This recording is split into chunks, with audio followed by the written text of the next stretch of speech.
Une vidéo aujourd'hui sur les pneus de Formule 1. La nouvelle réglementation 2022 a largement évolué sur les pneus de Formule 1 en passant le diamètre des jantes de 13 pouces à 18 pouces. D'accord, donc ça c'est une nouveauté pour cette année 2022 en Formule 1. Et alors en fait j'ai été voir un peu sur internet ce qu'on disait les sites spécialisés. Et pour eux, ils trouvent que ça va pas dans le sens de la performance, cette affaire. Alors que, bon, franchement, les jantes de 13 pouces, nous, on voit plus ça sur les voitures depuis les années 80-90, quoi. Hein.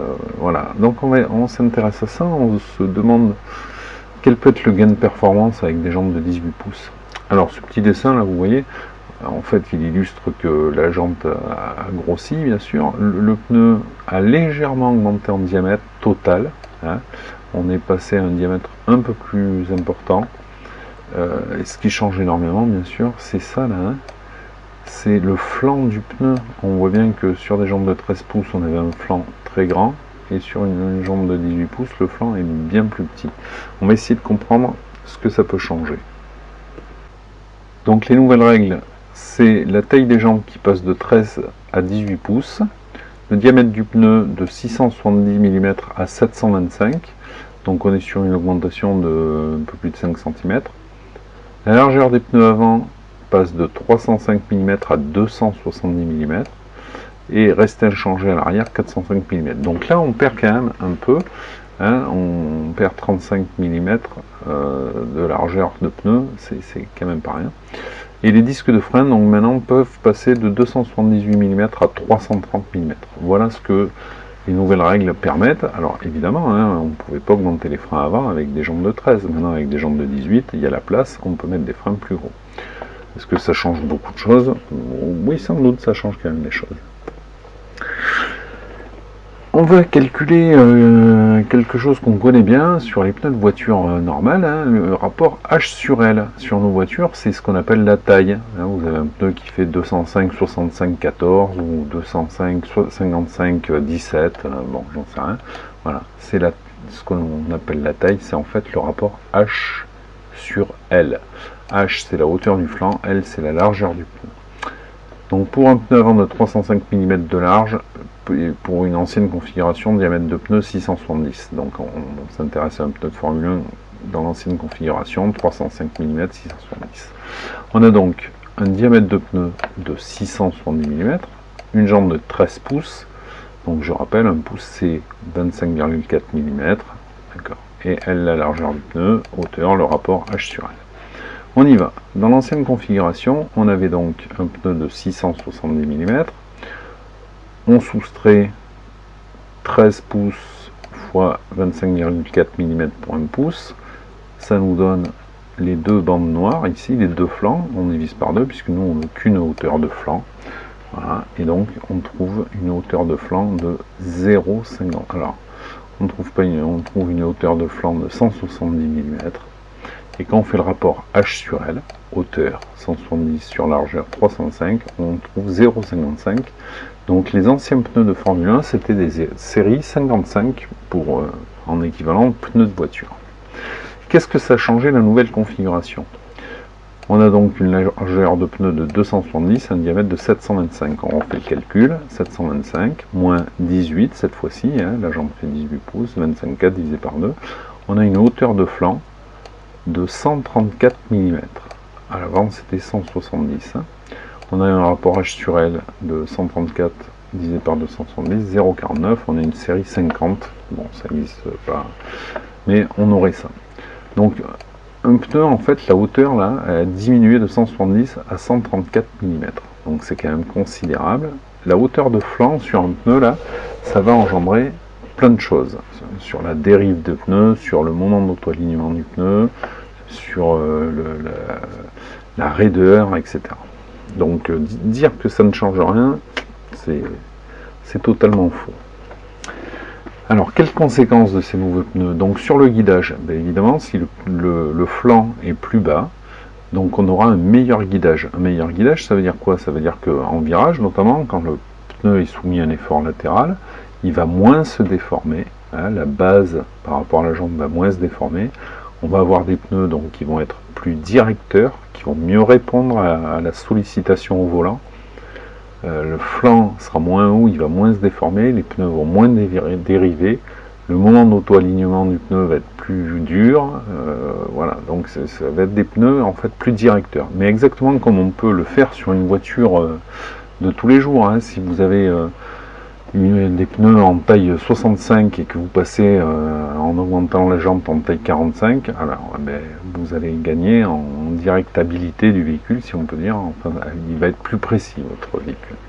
En termes de suspension, alors là on va perdre par contre effectivement, le flanc va moins se déformer. Alors sur une Formule 1 c'est embêtant parce que quand même les suspensions sont extrêmement dures et donc le pneu faisait une bonne partie de la suspension. Alors les ressorts sont très durs en fait parce que à basse vitesse c'est le pneu qui se déforme et puis à haute vitesse comme on charge presque 3 fois plus chaque roue avec l'aérodynamique, effectivement là il faut des ressorts très très durs pour encaisser ce surpoids. Donc là en termes de suspension oui ça risque de dégrader un peu la situation.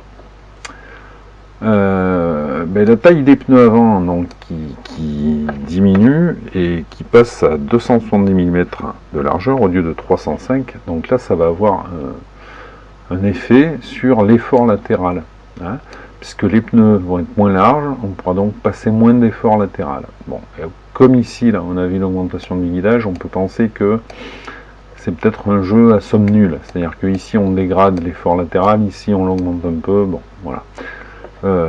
Par contre, on gagne là en termes de traînée aéro. Notre pneu est moins large, donc l'aérodynamique va être meilleure. Hein. On aura moins de surface sur les pneus avant.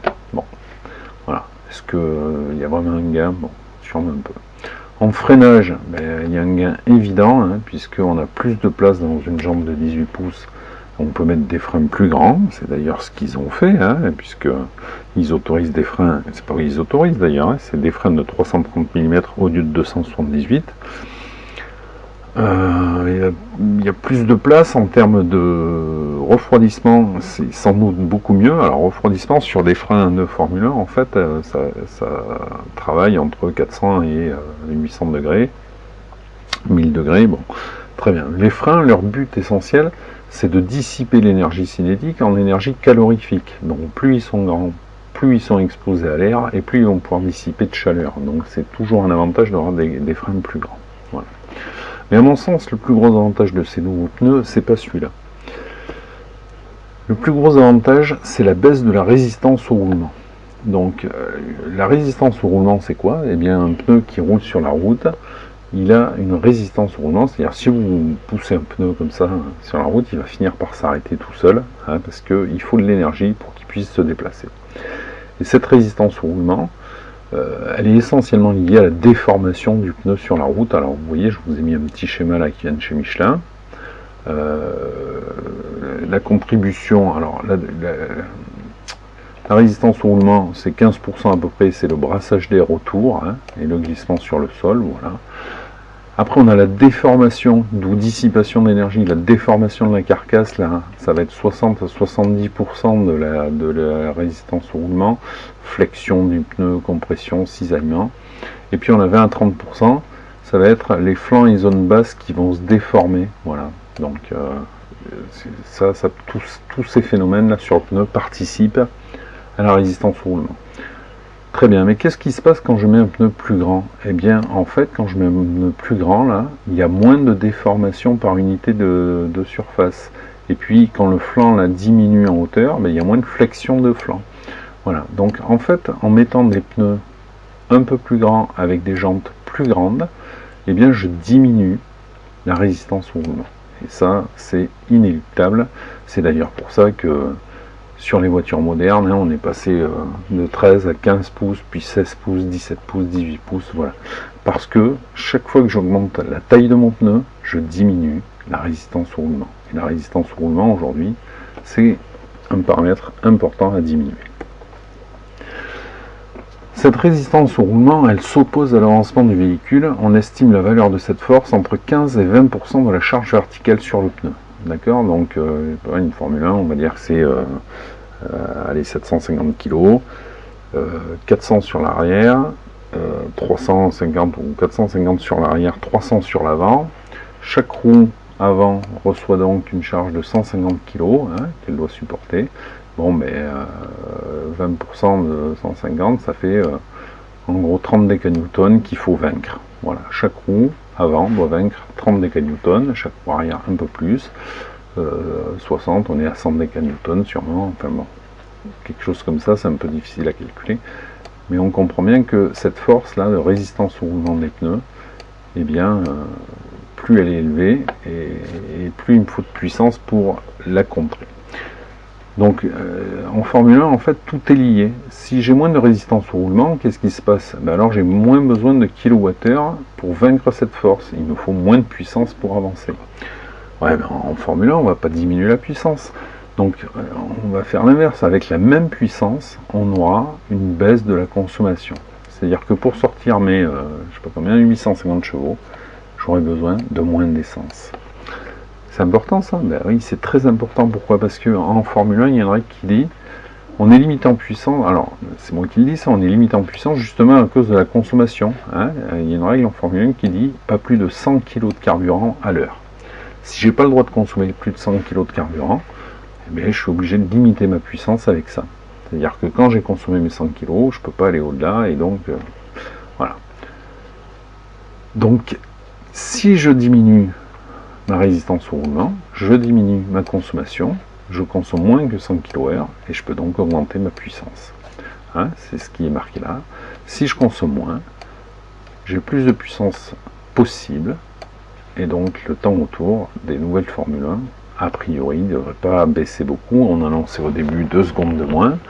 Je crois que les premiers Grands Prix ont montré qu'on était dans la même seconde qu'avant, quoi. On est 1 seconde d'écart. Bon, voilà.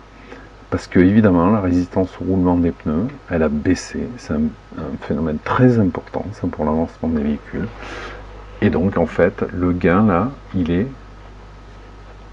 incroyablement élevé. En fait, le passage de ces pneus de 13 pouces à 18 pouces, c'est un gain en termes d'avancement, en termes de résistance à l'avancement, très important. Voilà, si cette vidéo vous a plu, mettez un pouce bleu, abonnez-vous et à bientôt.